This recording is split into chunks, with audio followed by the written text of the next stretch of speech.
स्वागत है आप सबका एसपी मेहदूत मोटिवेशन क्लास में। और आज की इस वीडियो में हम लोग पढ़ने वाले हैं 9 क्लास का प्रश्नावली 8.2 का पहला क्वेश्चन।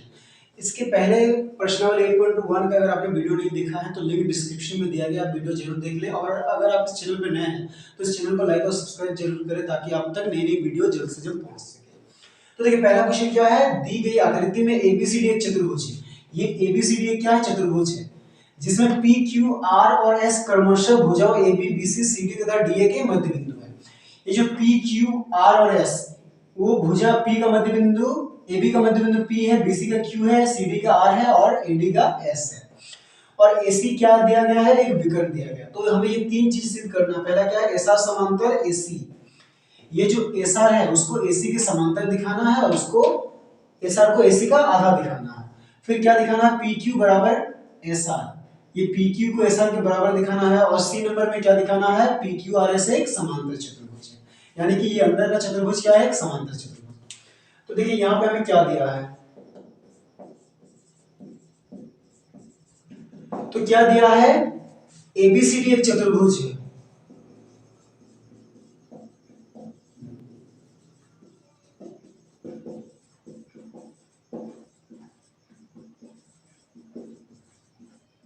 तो A B B C C D और डी ए के मध्य में पी क्यू आर तथा एस है, ठीक है। तो हमें ये तीन चीजें सिद्ध करना है। तो ए नंबर में क्या है, देखिए सिद्ध करना में यही तीनों को लिख देना है, ठीक है। तो थोड़ा जगह का कमी है इसलिए हम नहीं लिख रहे हैं। तो ए में ये वाला लिखना है, बी में ये लिख देना है, अच्छा लिख ही देते हैं, ठीक है। ऐसा समय है पी क्यू आर एस एक समांतर चतुर्भुज,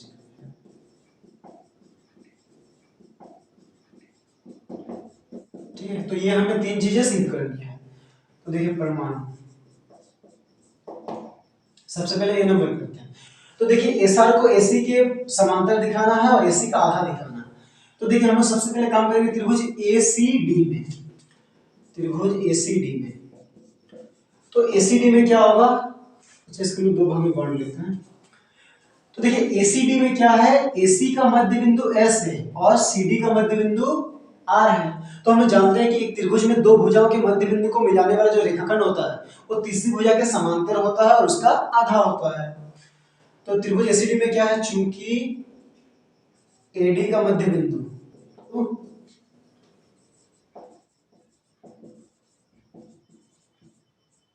क्या है, आर है, तो इसीलिए क्या हो जाएगा, इसीलिए ये जो एस आर है वो समांतर होगा किसके, एसी के।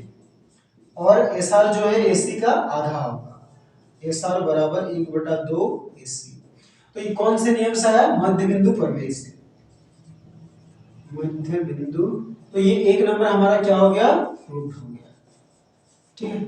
अब दूसरा बी नंबर में क्या सिद्ध करना है कि पी क्यू जो है वो एस आर के बराबर है। तो अब हम लोग देखिए क्या करते हैं, त्रिभुज ए बी सी में काम करते हैं, त्रिभुज ए बी सी में।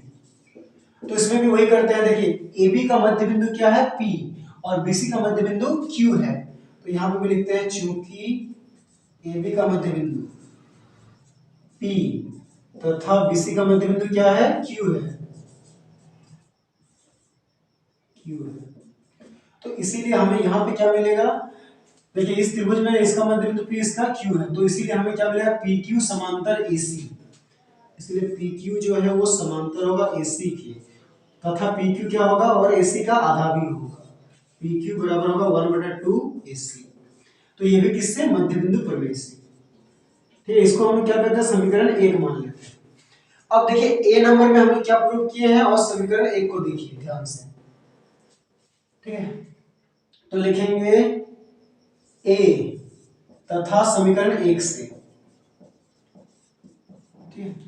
तो देखिए ए नंबर में हम लोग एस आर एसी के समांतर है और पी क्यू एसी के समांतर है, और यहाँ पे एस आर एसी का आधा है और यहाँ पे पी क्यू एसी का आधा है। तो हमें क्या दिखाना है, हमें देखिए पी क्यू और एस आर को बराबर दिखाना, यानी कि हमें ये दोनों को बराबर नहीं दिखाना, तो हमें ये दोनों को दिखाना। देखिए दोनों का क्या है, एस आर एसी का आधा है और पी क्यू भी एसी का आधा है। तो ये दोनों में क्या है, राइट हैंड साइड बराबर है तो लेफ्ट हैंड साइड भी क्या होगा, बराबर होगा। तो हमें जो चाहिए वही लेना है, इसको नहीं दिखाना, तो इसलिए हमने इनको छोड़ दिया। तो ए और समीकरण 1 से क्या मिल जाएगा हमें, पी क्यू बराबर ऐसा, तो ये भी क्या हो गया, प्रूव्ड हो गया। ठीक है, अब सी नंबर बनाते हैं। तो सी नंबर में क्या करना, पी क्यू आर एस को एक समांतर चतुर्भुज दिखाना। तो सी नंबर में भी लिखते हैं, फिर से ए तथा समीकरण 1 से, फिर से ए तथा समीकरण 1 से। ठीक है, मतलब इस चीज यहाँ पे जो हमने लिखा है इसको भी यहाँ पे भी वही लिखा है। ठीक है, तो ए और समीकरण 1 से हमें क्या मिल रहा है, अब देखिए दोनों चीज को लेना है। एस आर एसी के समांतर है और यहाँ पे पी क्यू एसी के समांतर, इसका मतलब एस आर भी क्या होगा, पी क्यू के समांतर। तो ए और समीकरण 1 से क्या मिल रहा है, एस आर जो है वो समांतर है पी क्यू के, तथा और हमें एक चीज क्या मिल रहा है, एस आर जो है वो बराबर है पी क्यू के।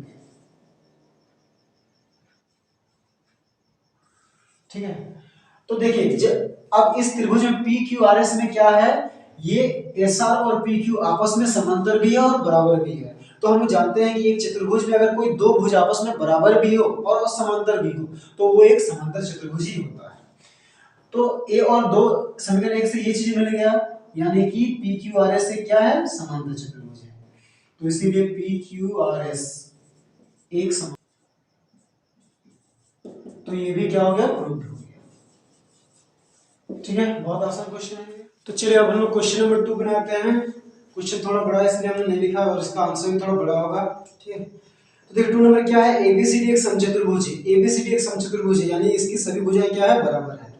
और पी क्यू आर और एस क्रमशः भुजाओं A B B C C D और डी ए के मध्य बिंदु है। जैसे पहला क्वेश्चन में दिया था वही वैसे है। ठीक है, तो सिद्ध करना कि पी क्यू आर एस क्या है, आयत है। तो ये जो पी क्यू आर एस है इसे हमें एक आयत दिखाना है। ठीक है, तो यहाँ पे क्या दिया है, एबीसीडी एक समचतुर्भुज है। ठीक है, जिसमें क्या है, जिसमें भुजाओं ए बी बी सी और डी ए के मध्य बिंदु।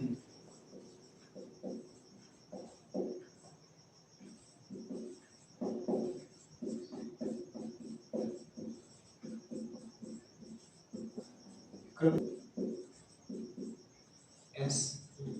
ठीक है, तो हमें क्या सिद्ध करना है कि पी क्यू आर एस एक आयत है।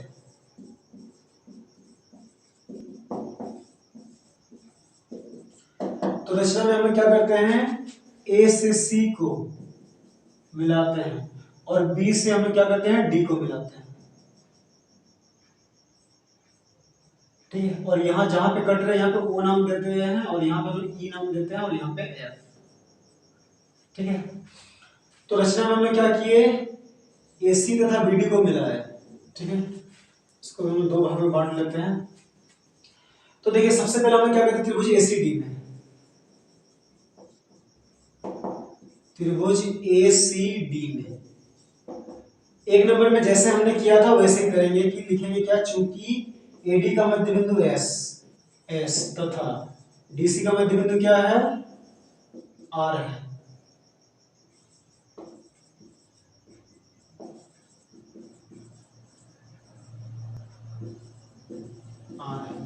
तो इसीलिए हमें क्या मिल जाएगा, इसीलिए ये जो एस आर है, एस आर समांतर होगा ए सी तथा एस आर बराबर 1/2 ए सी, ये किससे, मध्य बिंदु प्रमेय से।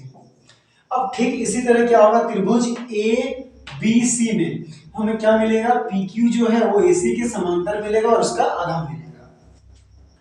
तो इसी प्रकार त्रिभुज एबीसी में क्या मिलेगा, पी क्यू समांतर ए सी तथा पी क्यू बराबर 1/2 ए सी। इसको हम क्या मान लेते हैं, समीकरण 2, हाँ 2 से। तो समीकरण 1 और 2 से देखिए, एस आर एसी के समांतर पी क्यू एसी के समांतर, यानी कि एस आर समांतर पी क्यू तथा और क्या मिलेगा, देखिए एस आर बराबर 1/2 एसी और पी क्यू बराबर 1/2 एसी, यानी कि एस आर बराबर पी क्यू। तो देखिए इसका मतलब क्या है, पी क्यू आर एस एक समांतर चतुर्भुज है, इसीलिए पी क्यू आर एस एक समांतर चतुर्भुज है। तो देखिए हमने क्या किया, पी क्यू आर एस को एक समांतर चतुर्भुज दिखाया। अब इसको आयत दिखाने के लिए क्या करना पड़ेगा, सिर्फ कोण 90 डिग्री, क्योंकि समांतर चतुर्भुज की सम्मुख भुजाएं भी बराबर होती है और आयत की भी। तो सम्मुख भुजाएं बराबर हमने सिद्ध कर लिया। अब अगर हम एक कोण को 90 डिग्री दिखाते तो ये क्या हो जाएगा, आयत हो जाएगा। तो अब देखिए हम लोग काम करते हैं त्रिभुज बीसीडी में, त्रिभुज बीसीडी में। तो देखिए उसमें क्या है, बीसी का मध्य बिंदु Q है और डीसी का मध्य बिंदु R है। तो बीसीडी में भी हमें क्या मिलेगा, बीसी का मध्य बिंदु Q है और डीसी का मध्य बिंदु R है, यानी कि RQ समांतर BD मिलेगा। तो बीसीडी में क्या मिलेगा हमें, RQ समांतर BD। ठीक है, तो RQ बराबर 1/2 BD में मिलेगा, पर हमें उसका जरूरत नहीं है, तो हमें जिसका जरूरत है हमने उसी को लिया। तो ये भी किससे आया है, मध्य बिंदु प्रमेय। तो अब देखिए हम लोग RQ को, देखिए हम लोग RQ को हम लोग RF भी लिख सकते हैं। इसी लाइन को हम लोग आगे लिखते हैं, बस थोड़ा चेंज करते हैं। RQ को हम लोग क्या लिख सकते हैं, RF समांतर। अब BD को हम लोग क्या लिखेंगे, EO। ठीक है, तो BD को लिखेंगे EO, क्योंकि EO भी किस पे स्थित है, BD पे, EO। इसको हमने मान लेते समीकरण 3। अब देखिए चूंकि क्या दिया है, एसआर जो है वो समांतर है एसी के। ठीक है, इसको हम थोड़ा सा चेंज करते हैं, ये दिया हुआ है एसआर। ठीक है, चूंकि एसआर समांतर एसी दिया हुआ है, तो इसको हम थोड़ा सा चेंज करेंगे। एसआर को हम ये भी लिख सकते हैं ई आर समांतर क्या लिखेंगे, ओएफ। इसको समीकरण मान लेते हैं 4। अब समीकरण 3 और 4 को ध्यान से देखिए, समीकरण 3 तथा 4 से। तो देखिए समीकरण 3 में क्या है, ये RF जो है वो EO के समांतर है, और समीकरण 4 में ER जो है वो OF के समांतर है। इसका मतलब REOF क्या है, समांतर चतुर्भुज है। तो समीकरण 3 और 4 से क्या मिलेगा, REOF। ठीक है, तो हमने ROEF को भी एक समांतर चतुर्भुज दिखा दिया। अब देखिए हम लोग जानते हैं कि समचतुर्भुज के जो विकर्ण है वो एक दूसरे को समकोण पर काटते हैं, यानी कि यहाँ पे कितना डिग्री का कोण बन रहा है, 90 डिग्री का। तो लिखते हैं चूंकि समकोण पर,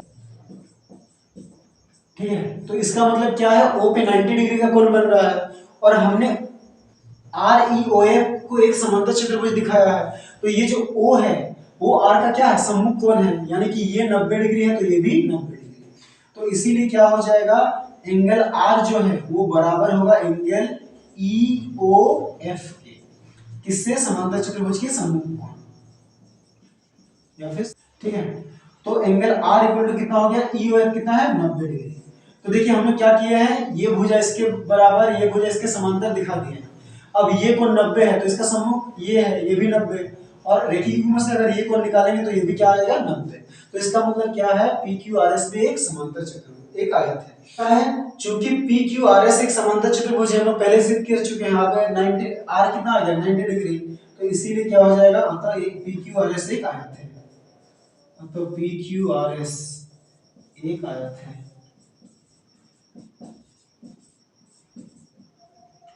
तो ये क्या हो गया, प्रूव हो गया। ठीक है, तो चलिए अब हम क्वेश्चन नंबर 3 बनाते हैं। 3 क्या है, ABCD एक आयत है, इसमें ABCD एक आयत दिया है, जिसमें वही है PQR और S क्रमशः भुजा AB BC CD और DA के मध्य बिंदु है। तो इस क्वेश्चन में हमें PQRS को एक क्या करना है, समचतुर्भुज दिखाना है, यानी कि उसकी सभी भुजाएं बराबर। तो यहाँ पे भी सेम चीज ही दिया है क्या, ABCD एक आयत है,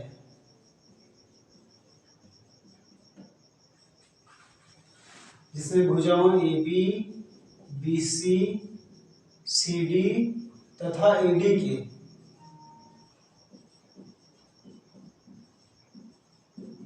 ठीक है। तो ये चीज हमें दिया है, फिर सिद्ध क्या करना है कि PQRS एक समचतुर्भुज है।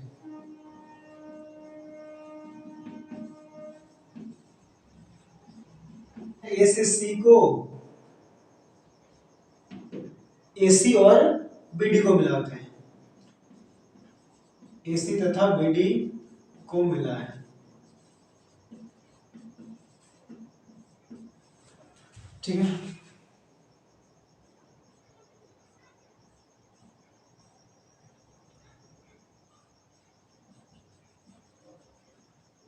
तो इसमें पहले दो क्वेश्चंस की तरह PQRS को हम लोग सबसे पहले समांतर चतुर्भुज दिखाएंगे। तो क्या लिखेंगे, त्रिभुज ACD में चूंकि AD का मध्य बिंदु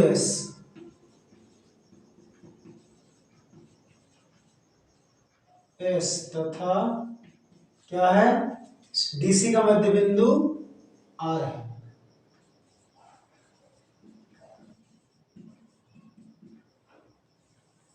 ठीक है, तो इसीलिए क्या हो जाएगा, इसीलिए होगा SR समांतर AC तथा SR बराबर 1/2 AC। ये किससे, मध्य बिंदु प्रमेय से। त्रिभुज BCD में, इसी प्रकार त्रिभुज BCD में, तो BCD में हमें क्या मिलेगा, PQ समांतर AC तथा PQ बराबर 1/2 AC। ये भी किससे होगा, मध्य बिंदु प्रमेय से। अगर 1 और 2 से हमें क्या मिलेगा, PQRS से एक समांतर चतुर्भुज है। क्या है, PQRS एक समांतर, तो इसको भी हम लोग क्या करते हैं, समीकरण 3 मान लेते हैं। अब देखिए लिख सकते हैं, चूंकि AD जो है बराबर है किसके, BC के। ठीक है, आयत की क्या है, ठीक है। अब देखिए हम लोग क्या करते हैं, दोनों तरफ 2 से भाग करते हैं, तो AD/2 बराबर BC/2। अब 2 से भाग करना मतलब क्या करना है, इनको आधा करना। तो देखिए ये जो AD है, AD का आधा को हम लोग SD और ASB लिख सकते हैं, और BC का आधा को हम लोग CQ और BQ भी लिख सकते हैं। ठीक है, तो हमें जिसमें आंसर आएगा वो हमें लेना है। तो हमें क्या लेना है, AD का आधा को AS लेंगे और BC का आधा को क्या लेंगे। ठीक है, तो AD का आधा हम क्या ले रहे हैं, AS बराबर BC का आधा क्या ले रहे हैं, BQ। तो ये क्या है, बराबर क्या। ठीक है, इसको हम क्या करते हैं, समीकरण 4 मान लेते हैं। अब हम लोग क्या करते हैं, त्रिभुज ASP और त्रिभुज BQP में काम करते हैं, सर्वांग दिखाते हैं इन दोनों को। त्रिभुज ASP तथा त्रिभुज क्या है, BPQ में, इन दोनों को सर्वांग दिखाना है। तो देखिए सबसे पहले हम क्या लिखेंगे, AP बराबर PB। AP और PB क्यों बराबर होगा, क्योंकि AB का मध्य बिंदु P है, क्योंकि AB का मध्य बिंदु P है। ठीक है, और एक चीज क्या दिखाएंगे, देखिए कोण A जो है और कोण B बराबर होंगे, किससे, दोनों 90 डिग्री, क्योंकि आयत का प्रत्येक कोण 90 डिग्री होता है।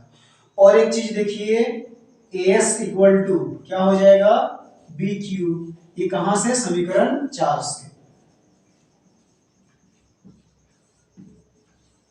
ठीक है, तो इसीलिए क्या हो गया, त्रिभुज ASP सर्वांग त्रिभुज BPQ। देखिए 90 डिग्री है, तो क्या ये RHS हो सकता है, तो देखिए ये 90 डिग्री है, यानी कि ये कर्ण है, तो हमने कर्ण को बराबर नहीं दिखाया, तो इसको क्या लिखेंगे, SAS नियम से।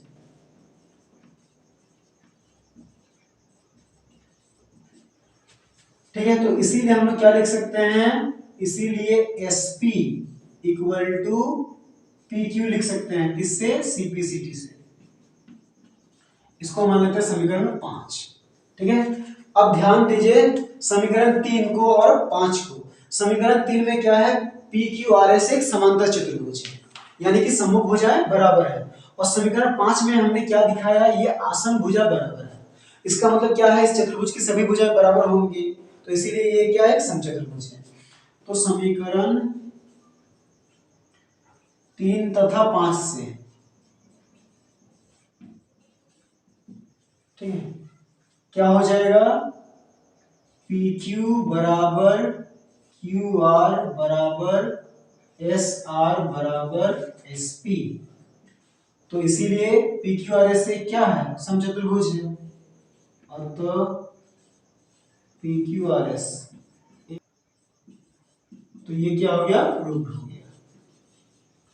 ठीक है, तो चलिए अब लोग क्वेश्चन नंबर 4 बनाते हैं। 4 क्या है, दी गई आकृति में ABCD एक समलंब चतुर्भुज है। ABCD क्या है, समलंब चतुर्भुज है, यानी कि इसकी दो भुजा आपस में समांतर है, जिसमें क्या है AB समांतर DC है, साथ ही BD एक विकर्ण है।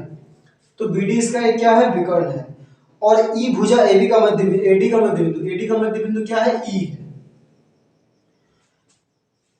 तो फिर E से होकर एक रेखा AB के समांतर खींची गई है। E से AB के समांतर एक रेखा खींची गई है जो क्या करती है, BC को F पर प्रतिच्छेद करती है। तो हमें सिद्ध करना है कि F जो है भुजा BC का मध्य बिंदु है। तो हमें ये दिखाना है कि BC का मध्य बिंदु क्या है, F है। तो यहाँ पे हमें क्या दिया है कि ABCD एक समलंब चतुर्भुज है,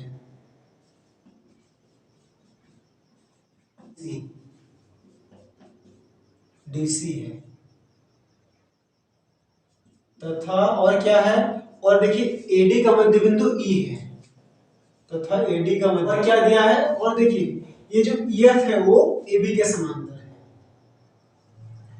और EF समांतर AB है। तो हमें क्या सिद्ध करना है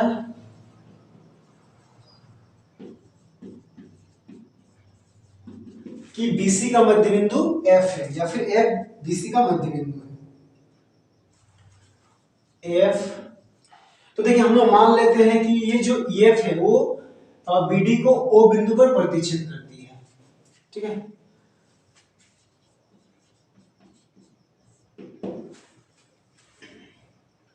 तो देखिए सबसे पहले हम लोग क्या लिखते हैं, चूंकि ये जो AB है वो किसके समांतर है, EF के समांतर है।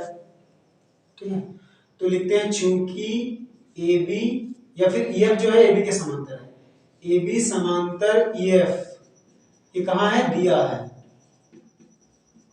अब इसी लाइन को थोड़ा हम चेंज करके लिख सकते हैं कि AB ही लिखे और EF के जगह, देखिए EF के जगह हम क्या लिख सकते हैं, OE लिख सकते हैं या फिर EO। ठीक है, अब हम लोग क्या करते हैं, त्रिभुज ABD में काम करते हैं, त्रिभुज ABD में। तो देखिए ABD में क्या है, चूंकि AD का मध्य बिंदु E है, तो ABD में क्या है, देखिए ABD का एक भुजा AD का मध्य बिंदु E है और इस भुजा से दूसरे भुजा के समांतर ये रेखा खींचा जाता है। तो ये रेखा क्या करेगा, इस तीसरी भुजा को समद्विभाजित करेगा, ये किससे, मध्य बिंदु प्रमेय के विलोम से। तो क्या लिखते हैं, चूंकि AD का मध्य बिंदु E, AB समांतर EO है, EO है। तो इसीलिए क्या हो जाएगा, इसीलिए OD जो है वो बराबर होगा OB के, ये किससे, मध्य बिंदु प्रमेय के विलोम से। OD बराबर अगर OB आया है, इसका मतलब क्या है, OD का मध्य बिंदु O है,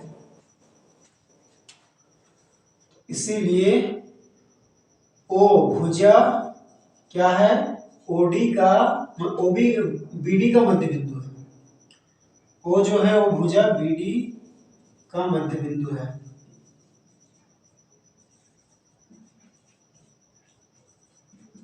ठीक है, अब देखिए क्या लिखते हैं, चूंकि ये जो AB है समांतर है किसके, DC के, तथा AB समांतर और किसके हैं, EF के, तो इसीलिए क्या हो जाएगा, ये DC और EF भी आपस में समांतर हो जाएंगे, DC समांतर EF।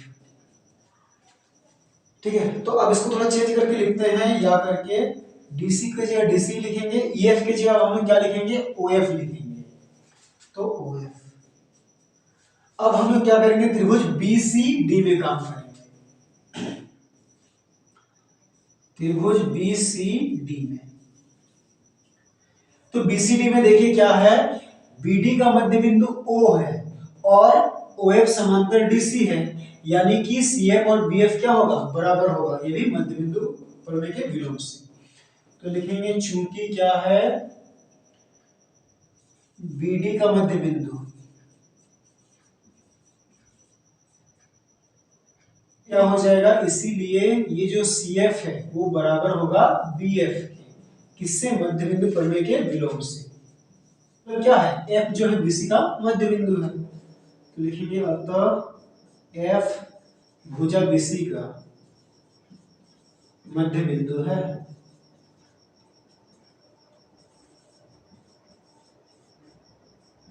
तो ये क्या हो गया, प्रूव हो गया। ठीक है।